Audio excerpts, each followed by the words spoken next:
여호수아의 길 8번째, 다시 서는 출발선이라는 말씀의 제목으로 주의 말씀 함께 나눠보고자 합니다.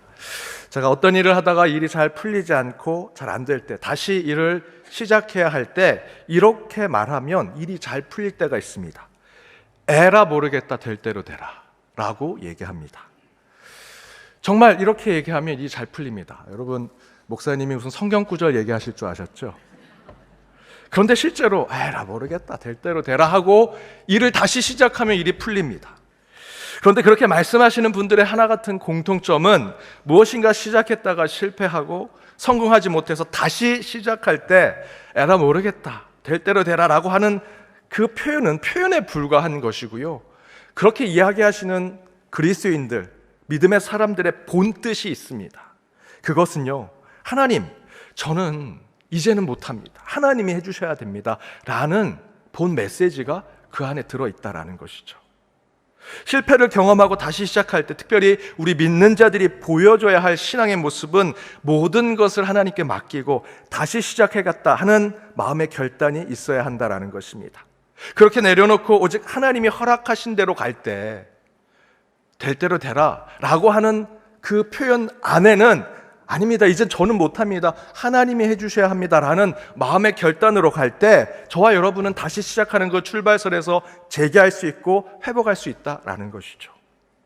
바로 그에 대한 말씀이 오늘 본문에 나옵니다. 이스라엘 백성들이 다시 가나안 땅 앞에 섰습니다. 첫 번째는 실패했었죠. 그리고 40년 만에 다시 그 자리에 섰습니다. 다시 출발선에 선 것입니다. 처음 선 것이 아니라 다시 선 것입니다. 그래서 이스라엘 백성과 여호수아의 마음에는 이런 생각이 자리 잡고 있지 않았을까요? 하나님, 저번에는 저희들이 못했습니다. 그래서 저희들이 다시 섰습니다. 이제 하나님이 해주셔야 합니다 라는 마음. 이렇게 모든 것을 하나님께 맡기는 모습으로 다시 시작하는 출발선 앞에 그들이 서 있는 것이지요. 그래서 오늘 본문이 바로 그렇게 40년 만에 다시 시작하는 여호수아와 이스라엘 백성들이 출발선 앞에 서서 어떻게 우리가 다시 시작해서 어떻게 하나님의 뜻대로 저희들 나갈 수 있습니까? 라고 하는 메시지를 오늘 본문을 통해서 저와 여러분에게 주고 있습니다. 그렇다면 우리도 이 말씀을 통해 저와 여러분이 인생 가운데 다시 시작해야 하고 다시 출발선 앞에 서는 일이 있다면 어떤 신앙의 모습으로 나아가야 할까? 오늘 본문을 통해서 세 가지를 함께 나눠보고자 합니다. 다시 출발선 앞에 서는 그리스도인들이 가져야 될 마음가짐, 우리의 모습. 첫 번째는 방법은 하나님께 맡기고 저와 여러분은 그 목표만 바라보고 하나님께서 우리에게 주신 약속만 바라보고 나아가는 자가 되어야 한다는 것입니다. 방법은 하나님께 맡기고 목표만 바라봐야 한다. 오늘 본문 1절에서 이렇게 기록되어 있습니다. 함께 읽어보겠습니다. 또 여호수아가 아침에 일찍이 일어나서 그와 모든 이스라엘 자손들과 더불어 시딤에서 떠나 요단에 이르러 건너가기 전에 거기서 유숙하니라. 모세의 죽음으로 40년 광야를 마무리하고 여호수아를 통해 이제 약속의 땅 앞에 섰습니다. 1절 말씀 보니 이제 시딤을 떠나서 요단강 바로 앞에까지 와서 그곳에서 유숙했다라고 1절에서 기록하고 있죠. 그렇게 요단강 앞에 섰을 때 여호수아와 이스라엘 백성들이 무슨 생각을 했을까요? 야, 이제 드디어 다 왔구나, 이제 강만 넘으면 되겠구나, 이제 모든 것이 끝났어 라는 생각을 했을까요? 물론 그런 생각도 했겠죠. 하지만 좀 더 현실적인 생각을 해본다면 그 이스라엘 백성 여호수아의 입장을 한번 생각해 보십시오. 1절 앞절에 보면 여호수아가 아침에 일찍 일어날 정도로 뭔가 마음에 부담이 있고요, 걱정이 있습니다. 무엇일까요? 약속의 땅은 앞에 있지만 요단강이 앞에 있는 것입니다. 지금처럼 요단강이 쉽게 건너갈 수 있는 강이 아니었다라는 것이죠. 그때 여호수아와 이스라엘 백성들이 이런 생각을 했을 것입니다. 저 넓고 깊은 강을 우리가 어떻게 건너지? 우리는 광야만 40년 왔다 갔다 했지 배도 하나 만들 줄 모르고 다리도 없는 이 강을 어떻게 건너지? 라는 생각을 했을 것입니다. 그리고 인간적으로 강을 건널 방법에 대해서 걱정하고 고민했을 것이죠. 어떻게 하면 다리를 놓을 수 있을까? 어떻게 하면 배를 만들 수 있을까? 어떻게 건너야 하는가? 내가 어떻게 해야지? 라는 생각을 그들은 했을 것입니다. 이스라엘 백성 앞에 요단강이 있습니다. 배도 하나 없고요, 다리도 하나 없습니다. 전에 홍해를 갈랐던 모세도 그 자리에 없습니다. 하지만 하나님의 음성은 요단강을 건너가라는 약속만 있죠. 그렇다면 이스라엘 백성과 여호수아가 해야 할 일은요, 그 방법을 자기들이 찾는 게 아닙니다. 배를 만드는 게 아니고요, 요단강을 건너가는 것입니다. 여러분, 그 세세한 방법, 그 요단강을 건너는 방법은 하나님이 가르쳐 주시겠죠.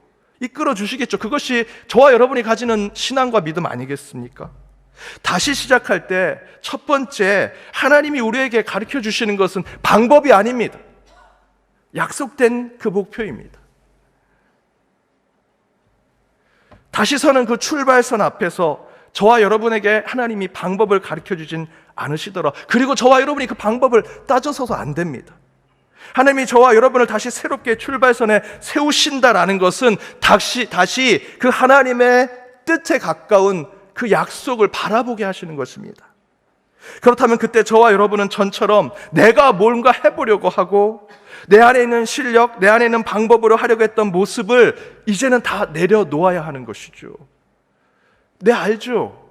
여러분 세상 안에서는 여러분 똑똑하시고요, 나름 실력 있으시고요, 스펙도 좋으시고 나름 여러 경력 있으신 거 압니다. 하지만 여러분 성숙한 신앙인으로 살고자 하신다면 여러분의 그 모든 것 바울처럼 배설물로 여기셔야 하고요, 오직 하나님이 알려주시는 방법, 하나님이 알려주시는 그 길로 가셔야 한다라는 것입니다.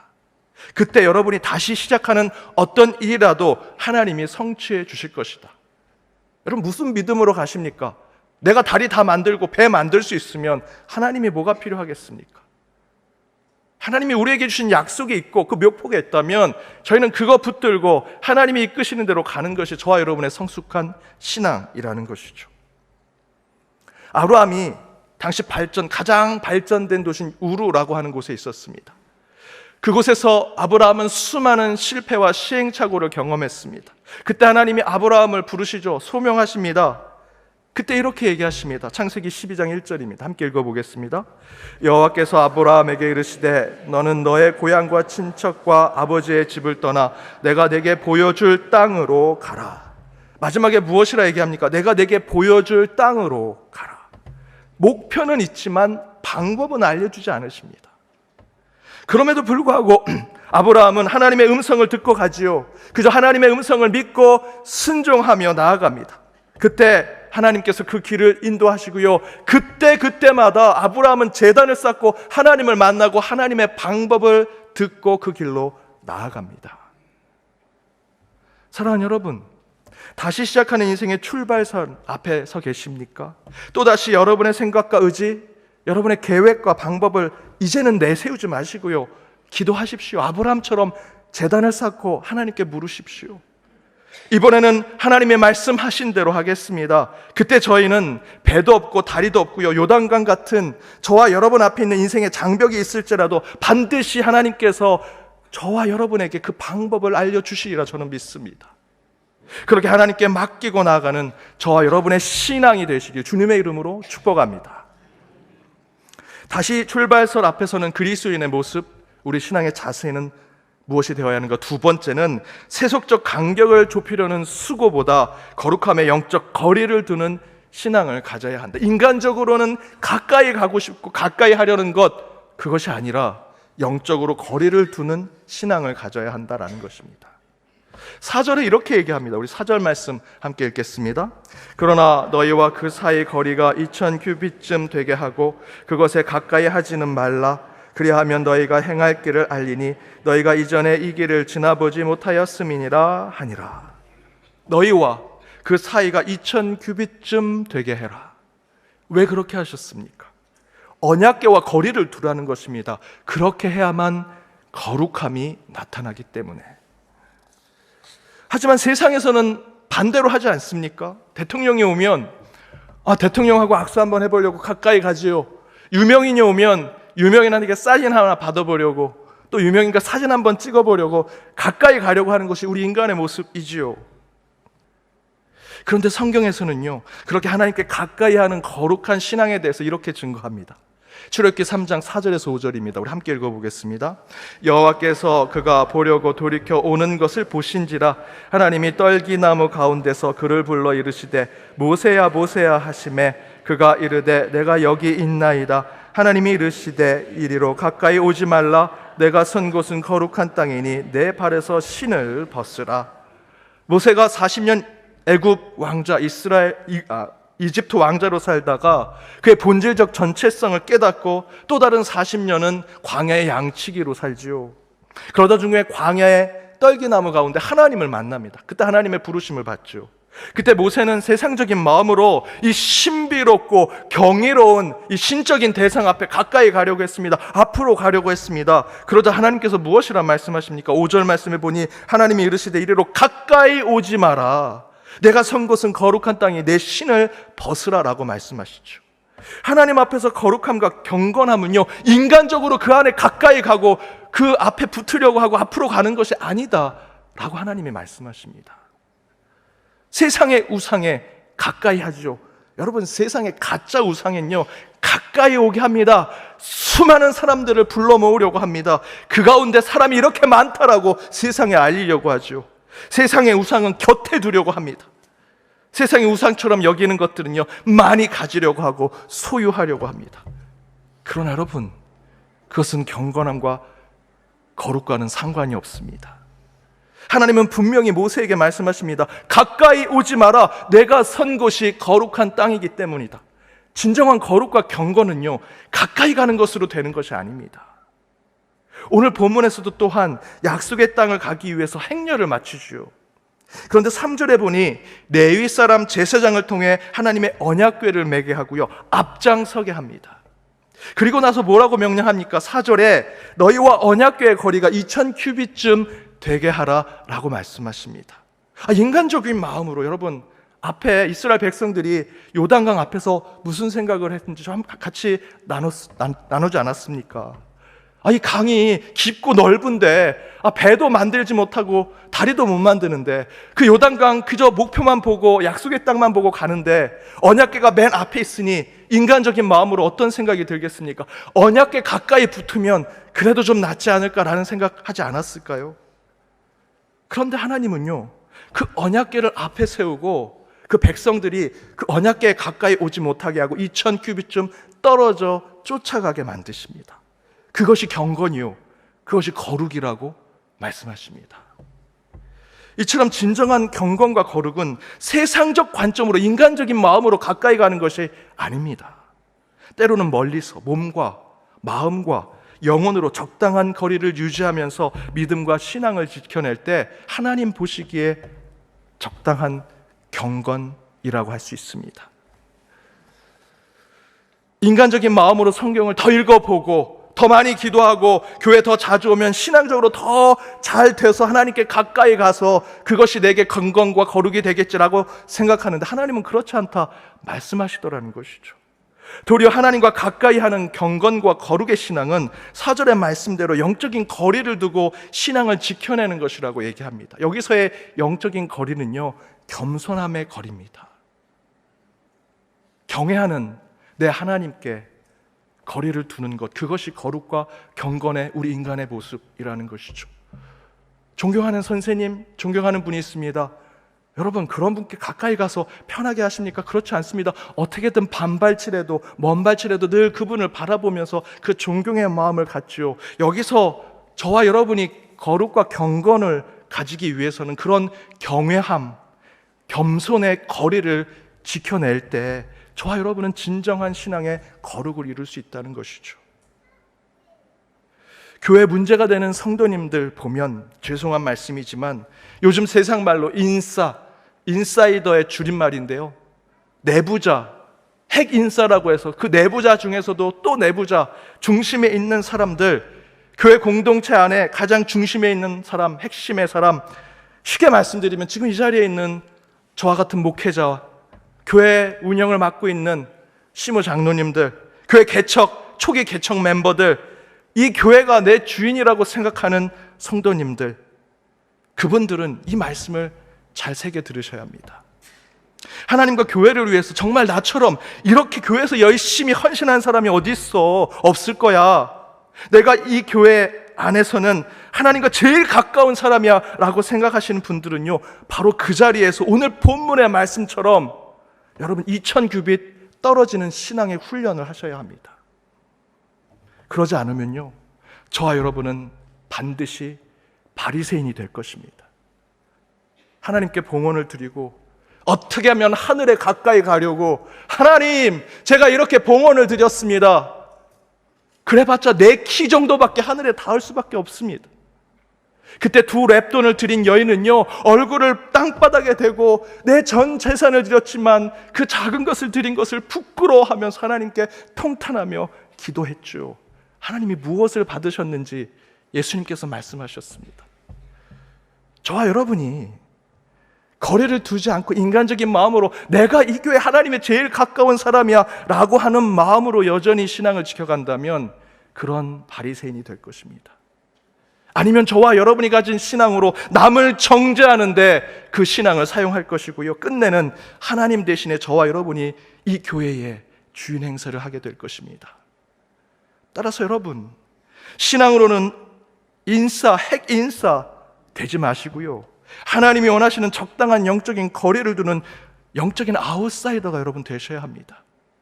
그때 우리는 우리 안에 있는 요단강을 건너는 믿음을 가지게 될 것이고, 교회와 공동체를 살리는 큰 역할을 하나님께서 저와 여러분에게 주실 것입니다. 그렇게 하나님과 영적으로 2000규빗 떨어지면 5절의 말씀대로 하나님은 도리어 우리를 성결하다라고 말씀해 주시면서 내일에 상상할 수 없는 기이한 일들을 우리에게 보여주시겠다 약속하고 계십니다. 그렇게 하나님이 원하시는 영적 거리를 두어 성숙한 그리스도인이 되시는 저와 여러분이 되기를 주님의 이름으로 축복합니다. 다시 출발선 앞에서는 그리스도인의 모습, 세 번째, 마지막은 인간의 계획과 생각보다 말씀이 앞서야 한다라는 것입니다. 말씀이 앞서야 한다. 6절에 이렇게 기록되어 있습니다. 함께 읽어보겠습니다. 여호수아가 또 제사장들에게 말하여 이르되 언약궤를 메고 백성 앞에 앞서 건너게 하매 곧 언약궤를 메고 백성에 앞서 나아가니라. 이제 곧 약속의 땅에 들어가죠. 40년이 지났지만 가나안 땅에 머물고 있는 사람들은 그대로입니다. 여전히 거민들이고요, 견고한 성읍이 그곳에 있고요, 그리고 비교해보면 이스라엘 백성들은 여전히 메뚜기와 같은 존재들입니다. 그런데 거기에 더해서 하나님이 그 땅을 주시겠다는 약속은 또한 달라지지 않았습니다. 전에 말씀드렸던 대로 그 땅은 도저히 쳐들어갈 수 없는 곳, 그런데 하나님은 그 땅을 꼭 가라고 하는, 서로 하나님의 말씀과 세상의 상황이 평행선을 걷고 있는 것이 40년 동안 하나도 달라지지 않았습니다. 달라진 것이 있다면 그 이스라엘 백성들의 마음이 달라졌죠. 40년 전에는 그 하나님의 약속을 믿지 않았던 사람들이 있었습니다. 그러나 하나님께서 심판하셔서 그들을 광야에서 다 죽게 했습니다. 모세까지 다 죽게 하셨죠. 그 후손들이 남아 이제 다시 출발선 앞에 서 있습니다. 그러나 그들은 그들의 부모들과 다릅니다. 다시 출발선 앞에 서서 신앙으로 나아가고자 합니다. 먼저는 앞에 말씀드렸던 대로 인간적 환경을 보지 않습니다. 하나님이 약속해 주신 목표만 바라보고 가죠. 방법은 기도하고 그 순간순간마다 하나님께 맡기고 나아갑니다. 또한 두 번째로 세속적 종교심으로 가지 않습니다. 하나님이 원하시는 거룩과 경건함의 거리를 지켜내면서 가지요. 그리고 세 번째로 지금 하나님의 약속의 땅 앞에 다시 새롭게 선 출발선에 있는 이스라엘 백성들은요, 인간의 계획과 생각, 자기들의 판단과 방법과 능력 내려놓고 오직 하나님의 말씀만 붙들고 가더라라는 것입니다. 그 증거의 말씀이 6절의 말씀입니다. 어쩌면 이스라엘 백성들은 약속의 땅에 들어갈 때 전쟁을 해야 될지도 모릅니다. 공격을 받을지도 모르고요. 그런데 하나님의 명령은 이겁니다. 6절의 말씀대로 언약궤를 메고 백성들보다 앞장서서 가라 라고 얘기하죠. 의아하지 않으십니까? 곧 전쟁이 일어날지도 모르는데, 싸움이 날 가능성이 높고요, 공격을 받을지도 모르는데, 그러면 하나님, 지금 우리에게 필요한 건 이 지금 행진하는 가운데 맨 앞에는 특수부대를 주셔야죠. 싸움을 잘하는 지파를 세워주셔야죠. 왜 거기에 그 레위 지파 제사장들을 맨 앞에 세워서 언약궤를 앞에 두십니까? 라고 하지 않았을까요? 그런데 하나님의 뜻은요, 맨 앞에 말씀을 세워 가게 하셨다는 겁니다. 저와 여러분이 이 말씀을 꼭 기억해야 합니다. 특별히 새로운 출발을 앞두고 있는 분들은 반드시 이 말씀을 지켜내셔야 합니다. 우리 앞에 있어야 할 것은 세상에 이겨낼 수 있는 송곳과 같은 세상의 전술과 전략, 지혜와 방법과 능력이 아니고요, 말씀이라는 것입니다. 여러분, 근데 하나님이 왜 그 말씀을 우선시하라고, 우리가 다 알고 있음에도 불구하고 왜 또다시 이렇게 강조하셨을까? 나는 기독교인이다라는 겉으로 말하는 표현을 하면서 속으로는요, 불교적 종교성을 가지며 살아가고 있고요, 더 큰 문제는 하나님을 믿지 못하고 중요할 때마다 점집을 찾고 무당을 믿는다라는 것이죠. 혹시 이곳에 그런 분들 계십니까? 회개하셔야 합니다. 오랜 역사를 뒤져보면 전쟁을 앞두고 수많은 나라들과 위정자들이 점을 받습니다. 수천 년 동안 그렇게 해왔는데요, 문명이 고도로 발달된 지금 이 시대도 정치인들이 그렇게 하고 있다고 얘기합니다.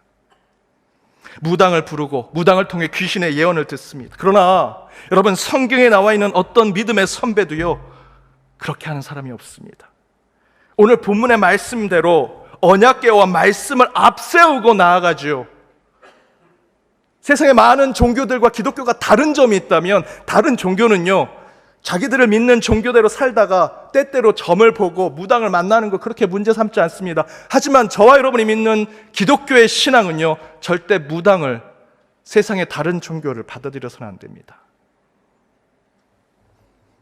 그것을 지켜낸 믿음의 선배들의 신앙이 지금 저와 여러분 이 자리까지 오게 한 것이죠. 사랑하는 여러분, 하나님은 여러분이 최상위층이든 상위층이든 중상층이든 서민이든 상관하지 않으십니다. 하나님은요, 하실 수 있다면요, 나중된 자 먼저 된 자로 만드시고 먼저 된 자 나중된 자로 만드실 수 있는 분입니다. 저와 여러분에게 중요한 것은 우리의 신앙이 진실한가입니다. 내 겉모습이 크리스찬인데 내 마음도, 내 심중도 하나님 중심과 말씀을 앞세우는 신앙을 갖고 있는가? 진정으로 말씀이 우선되고 하나님의 뜻이 내 인생에 앞서 있는가를 하나님은 보신다라는 것이죠. 여러분, 여러분의 모든 결정 앞에 언약궤, 곧 하나님의 말씀을 두셔야 합니다. 실패한 일이 있으십니까? 다시 시작해야 할 일이 앞에 있으십니까? 여러분의 경험과 지식, 여러분의 판단과 계획은 과감하게 쓰레기통에 버리시고요, 하나님의 말씀을 앞에 두시고 하나님의 뜻만 붙들고 가시는 저와 여러분이 되기를 바랍니다. 그때 하나님께서 반드시 아무것도 없던 이스라엘 백성들을 요단강을 건너게 하셨던 것처럼 저와 여러분에게도 그 기이한 일들을 이루어 주시리라 믿습니다. 그렇게 다시 서는 인생의 출발선에서 거룩한 일들을 체험하고 경험하시는 저와 여러분이 되기를 주님의 이름으로 축복합니다.